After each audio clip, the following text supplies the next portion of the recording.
សុស្ដីបងប្អូនទាំងអស់គ្នាតើមានបងណាខ្លះដូចខ្ញុំអត់ឲ្យតែថាមាននំអន្សមជ្រូកគឺដឹងតែនឹកដល់នំអន្សមចៀនទឹកត្រីអំពិលទុំអីរួចនំអន្សមនេះដែរគឺតាំងពីថ្ងៃចូលឆ្នាំម្លេះបងប្អូនតែខ្ញុំរក្សាវាទុកនៅក្នុងទូទឹកកកហើយថ្ងៃនេះដែរគឺខ្ញុំយកវាមកចៀនធ្វើទឹកត្រីអំពិលទុំញ៉ាំមុននឹងចៀនខ្ញុំយកវាមកហាន់ជាកង់បែបនេះសិន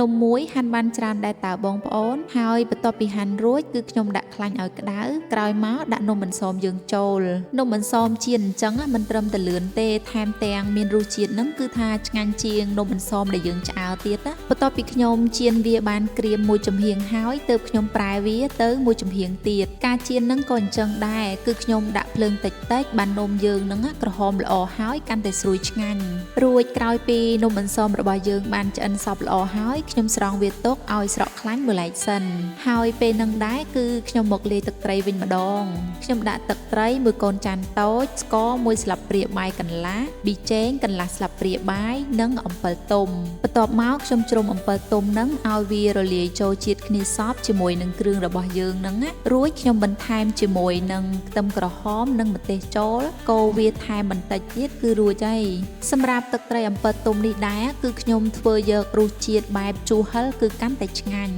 ពេលនេះនំអន្សមចៀនទឹកត្រីអំពិលទុំរបស់ខ្ញុំរួចហើយបងប្អូនគឺថាត្រូវជាតិគ្នាណាស់ស្រួយឆ្ងាញ់ត្រូវជាមួយនឹងទឹកត្រីហឹលអញ្ចេះទៀតនិយាយពីថាឡើងឆ្ងាញ់ហើយមានបងណាខ្លះដែលមិនធ្លាប់ហូបកុំភ្លេចសាកធ្វើញ៉ាំគឺដឹងតែជាប់ចិត្តហើយរួចសម្រាប់វីដេអូរបស់យើងថ្ងៃនេះគឺមានតែប៉ុណ្្នេះទេអរគុណបងប្អូនទាំងអស់គ្នាជួបគ្នាវីដេអូក្រោយ